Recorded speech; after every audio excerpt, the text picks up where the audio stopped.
तो आज हम लोग एक बीम का डिज़ाइन करने वाले हैं। सिंपली सपोर्टेड रेक्टेंगुलर बीम है और जिसमें हम लोग को कुछ डाटा दिया गया है। और उसमें सबसे पहला डाटा है जो क्लियर स्पैन 5 मीटर उसका लेंथ है। उसके ऊपर super impose dead load 20 kilo Newton पर मीटर और लाइव लोड 15 किलो न्यूटन पर मीटर। और हम लोग को जो स्टील का ग्रेड यूज करना है 415 का यूज करना है। तो सुपर इम्पोज डेड लोड से हम लोग का मतलब है कि बीम पर जो होता है स्लैब का जो लोड ट्रांसफर होता है वही यहाँ पे सुपर इम्पोजिटेड लोड उसी का डाटा दिया गया है। तो हम लोग के पास जो अभी डाटा है एक क्लियर स्पैन है मात्र, उसका लोड है कुछ और ग्रेड ऑफ स्टील है। तो हम लोग इस बीम को डिजाइन करना है तो हम लोग सबसे पहले एज्यूम कर लेते हैं कि हम लोग M20 ग्रेड का कंक्रीट यूज करने वाले हैं। तो चूँकि हमको M20 ग्रेड यूज करना है यानी FC के ग्रेड ऑफ कंक्रीट को FC के डिनोट करते हैं। तो M20 यानी 20 न्यूटन पर mm², या इसको मेगा पास्कल बोलते हैं। तो ग्रेड कंक्रीट का ग्रेड हो गया। स्टील का ग्रेड हम लोग को दिया गया था 415 FY का वैल्यू हो गया। यहाँ से हम लोग FC और FY आ गया। अब आगे हम लोग बढ़ते हैं। तो पहला हम लोग एज्यूम करके चलते हैं कि जो होता है इसका इफेक्टिव डेप्थ मान के चलते हैं 1/10 ऑफ स्पेन हम लोग को दिया गया 5 मीटर। तो उसका 1/10 करेंगे यानी 5 मीटर को mm में चेंज करते हैं तो 1000 से गुना करना होता है। तो 5 × 1000 5000, तो 1/10 यानी डी का वैल्यू 500 mm आ गया। इफेक्टिव डेप्थ का वैल्यू आ गया हम लोग के पास। अब आगे हम लोग फर्दर स्टेप आगे बढ़ाते हैं अपना। चूँकि हमको इफेक्टिव डेप्थ पता है लेकिन हम लोग को अगर बात करें बीम का क्रॉस सेक्शन का, तो यहाँ से लेके इफेक्टिव डेप्थ क्या होता है डी का वैल्यू जो होता है टॉप यानी जो टॉप में होता है यहाँ से कंप्रेशन जोन यहाँ के टॉप से और जहाँ पे हम लोग टेंशन जोन में स्टील यूज कर रहे हैं इसके सेंटर तक का जो डिस्टेंस होता है डी। लेकिन हम लोग को जरूरत क्या है ये ग्रॉस डेप्थ पूरा डायमेंशन के लिए। तो यहाँ पे हम लोग का होता है इफेक्टिव कवर जो कि 50 mm लेके चलते हैं। तो हम लोग का जो डी का वैल्यू आ जाएगा 500 + 50 यानी 550 mm। ये डी का वैल्यू आ गया अभी ग्रॉस डेप्थ और इफेक्टिव डेप्थ आ गया। अब बात है हम लोग का बी का वैल्यू यानी बी इसका और इसके बीच का distance width of the beam का क्रॉस सेक्शन का।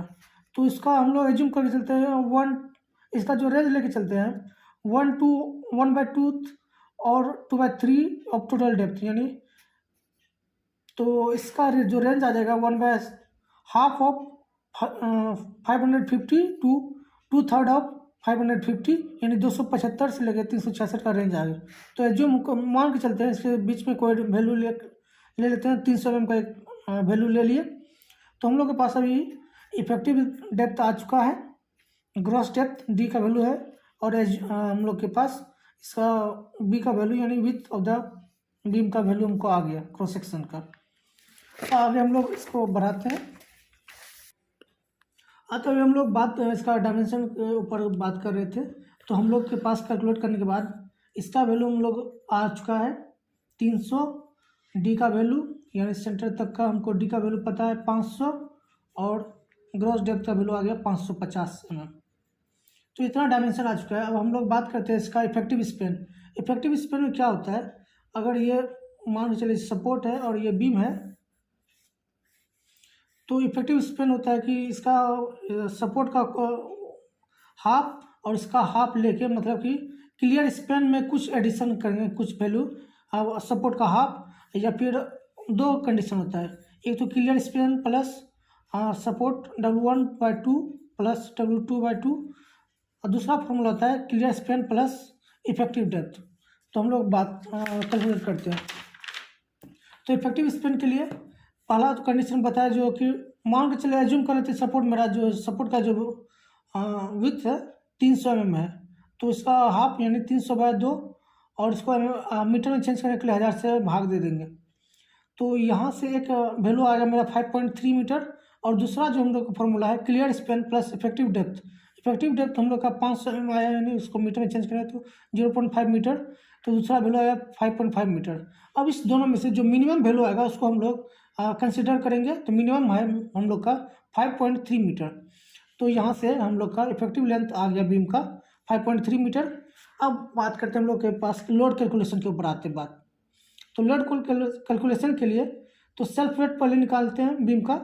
बीम का हम लोग का डायमेंशन पता है, बी पता है मतलब कि विथ इसका डायमेंशन के लिए अगर बात करें बीम, तो बी का वैल्यू पता है, डी का वैल्यू पता है, और इसका सेल्फ वेट बराबर होता है वॉल्यूम इंटू यूनिट वेट। और यूनिट वेट हम लोग को पता है कंक्रीट का होता है 25 किलोमीटर पर मीटर। तो यहाँ से वॉल्यूम 1 मीटर के लिए डिजाइन करते हैं हम लोग बीम को, तो इंटू 1 करेंगे, तो यहाँ से हम लोग का वैल्यू आ जाएगा, ये बी का वैल्यू और ये डी का वैल्यू और ये यूनिट वेट है, तो 4.125 किलोमीटर पर मीटर। तो सेल्फ वेट हम लोग को बीम को पता चल चुका है। उसके ऊपर super impose dead load given हम लोग का 20 किलोमीटर पर मीटर, और लाइव लोड हम लोग को पता है। यहाँ से हम लोग तीनों का एडिशन करने के बाद हम लोग का टोटल जो लोड उसके ऊपर बीम के ऊपर आ रहा होगा, तो उसका वैल्यू आ जाएगा 39.125 किलोमीटर पर मीटर। अब ये मेरा लोड आ रहा है, लेकिन हम लोग कुछ फैक्टर ऑफ सेफ्टी लेके चलते हैं। कंक्रीट के केस में हम लोग फैक्टर ऑफ सेफ्टी जो लेते हैं 1.5 है, तो इसका 1.5 से मल्टीप्लाई करने के बाद 58.68 किलोमीटर पर मीटर आ गया। डिजाइन लोड हम लोग को यहाँ से निकल गया। अब आगे हम लोग बढ़ते हैं, तो इसके बाद हम लोग बात करते हैं इसके ऊपर जो बेंडिंग मोमेंट लग रहा होगा। तो हम लोग का चूँकि बीम के ऊपर जो यूडीएल के फॉर्म में लोड लग रहा है, तो बेंडिंग में यूडीएल के केस में जो मैक्सिमम बेंडिंग मोमेंट होता है उसका फॉर्मूला होता है WL²/8, और यहाँ पे W हम लोग फैक्टर्ड W लेंगे, और L के मतलब यहाँ पे जो L का वैल्यू होगा इफेक्टिव लेंथ लेंगे। तो हम लोग का दोनों डाटा निकाला हुआ है, 58.68 इफेक्टिव, ये कहता है फैक्टर्ड WU, और ये इफेक्टिव। यहाँ से हम लोग का कैलकुलेशन आ जाएगा जो अल्टीमेट मोमेंट लग रहा होगा बीम के ऊपर, वो उसका वैल्यू आ जाएगा, इतना आ जाएगा, मतलब 206.04 इंटू 10⁻6 न्यूटन पर mm, या फिर 206.04 किलोमीटर मीटर। तो अल्टीमेट मोमेंट का वैल्यू आ गया हम लोग का यहाँ से। अब हम लोग दूसरा वैल्यू एक निकालना होता है, मतलब इसका MU लिमिट का वैल्यू निकालना होता है। तो MU लिमिट के लिए फॉर्मूला होता है Q इंटू FC के BD², और Q का जो ये स्टील ग्रेड का स्टील पे डिपेंड करता है Q का वैल्यू। अगर ग्रेड ऑफ स्टील मेरा 250 है, तो उसके लिए Q का वैल्यू हो जाएगा 0.148। अगर स्टील का ग्रेड 415 है तो 0.138, अगर 500 है तो 0.133। तो यहाँ से चूँकि हम लोग स्टील ग्रेड का जो यूज किया है वो किए हैं हम लोग 415 का, तो उसके लिए हम लोग का Q का वैल्यू हो जाएगा 0.138। तो यहाँ से MU लिमिट का वैल्यू आ गया 207 इंटू 10⁻6 न्यूटन mm। तो यहाँ से अगर दोनों का कंपेयर करेंगे, तो MU का वैल्यू जो लिमिट से, MU जो होता है अल्टीमेट मोमेंट लिमिट से कम है, तो यानी इसका मतलब होता है बीम सिंगली रेनफोर्स्ड है। तब उसके बाद हम लोग यहाँ पे चेक अप्लाई करते हैं कि हम लोग जो इफेक्टिव डेप्थ आया वो सही है कि नहीं। तो उसके लिए हम लोग को MU अल्टीमेट मोमेंट का वैल्यू पता है, उसको लिमिट के बराबर कर देते हैं। तो यहाँ से Q 415 के लिए 0.138, और QFC के B, और ये BD² होता है। तो FC का वैल्यू 20 है, अब B का वैल्यू 300 है, और D मान के चलते हैं हम लोग एज्यूम, ऐसे D का वैल्यू पता नहीं है, ऐसा मान के चलते हैं। तो यहाँ से D का जो वैल्यू हम लोग कैलकुलेट करने के बाद आता है 498.84, और हम लोग जो एज्यूम करके चले 500 चले, यानी इससे ओवर लेके चले हैं, तो इसका मतलब हम लोग का सही हम लोग डायरेक्शन में जा रहे हैं। तो इसके बाद हम लोग यहाँ से अभी तक हम लोग बात कर चुके थे, डायमेंशन निकाल चुके हैं, L इफेक्टिव निकाल चुके हैं, और हम लोग जान के बीम सिंगली रेनफोर्स्ड होने वाला है। तो अब हम लोग बात करते हैं एरिया ऑफ स्टील निकालना है। एरिया ऑफ स्टील निकलेगा तो हम लोग को पता चलेगा कि कितना उसमें कितना मैन बार यूज करना है, कितना स्टील यूज करना है। तो उसके लिए तो हम लोग को अल्टीमेट मोमेंट रेसिस्टिंग कैपेसिटी का फॉर्मूला होता है T इंटू LM, यानी tension into length of arm. तो T का वैल्यू बराबर था 0.87 FYAST, और लीवर आर्म का जो फॉर्मूला था D माइनस 0.42 XU। और यहाँ से हम लोग मोमेंट रेसिस्टिंग कैपेसिटी का फॉर्मूला होता है टेंशन इंटू लीवर आर्म। तो उसके लिए लीवर आर्म का फॉर्मूला होता है D माइनस 0.42 XU।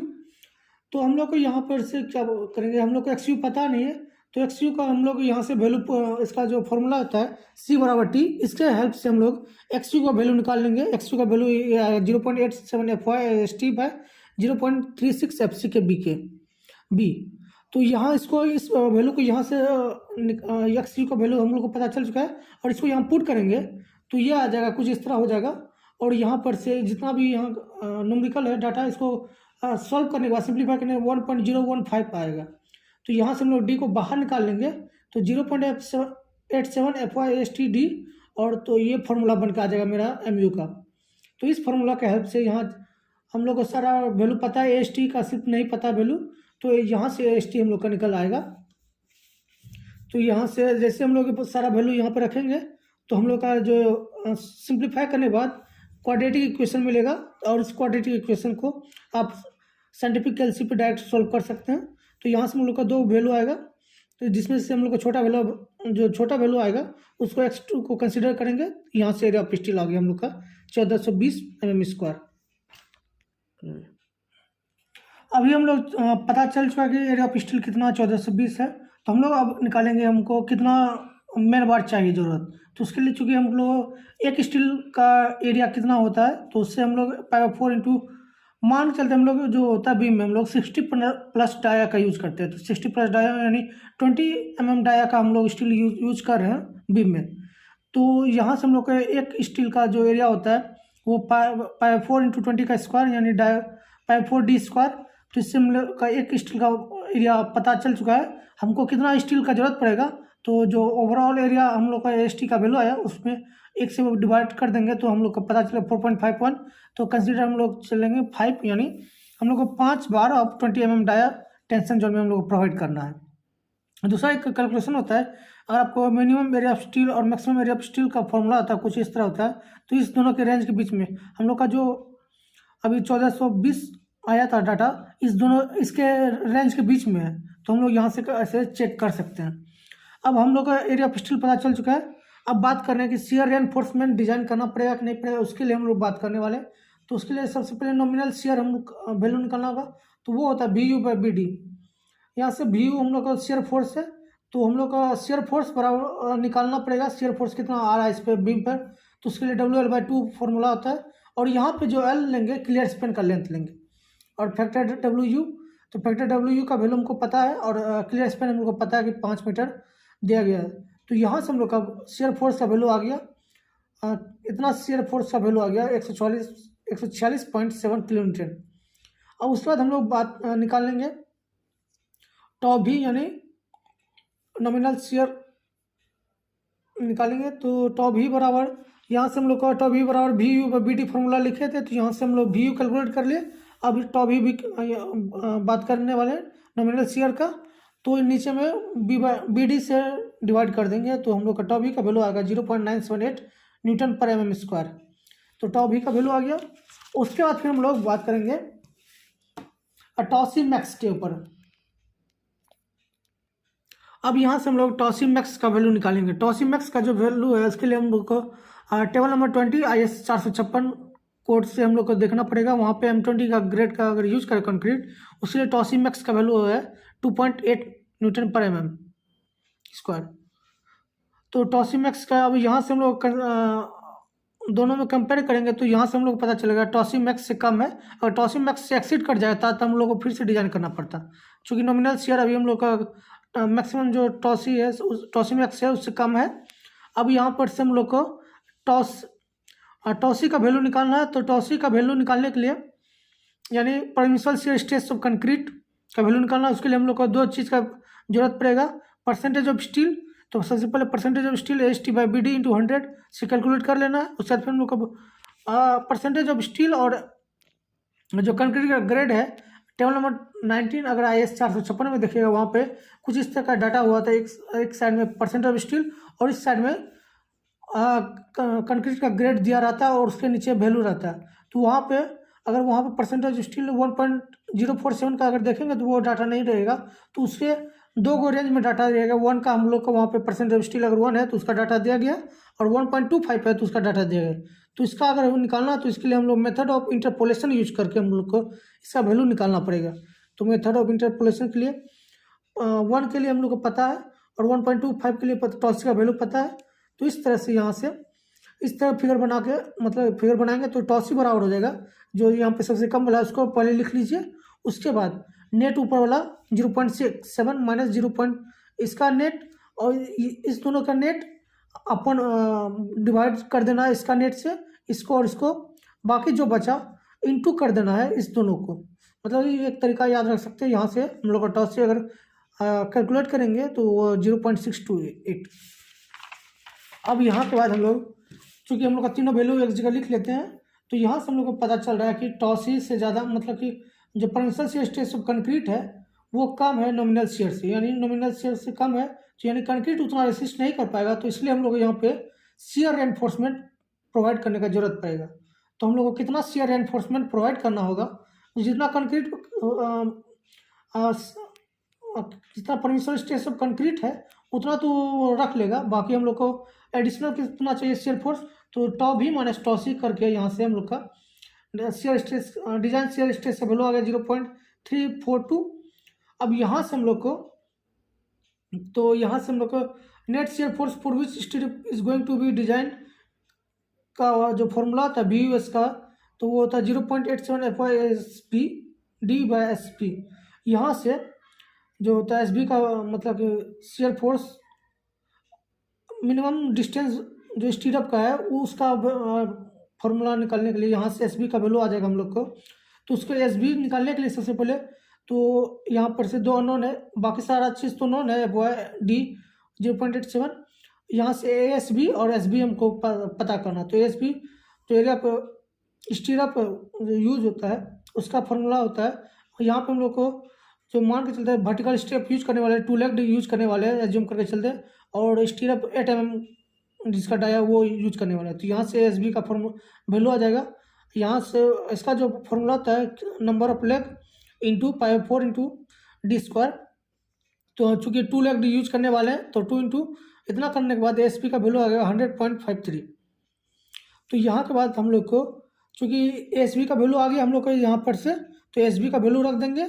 तो यहाँ से एस बी कैलकुलेट करने के बाद 353.76 mm एक कैलकुलेटेड ये एस बी का वैल्यू आ गया हम लोग के पास।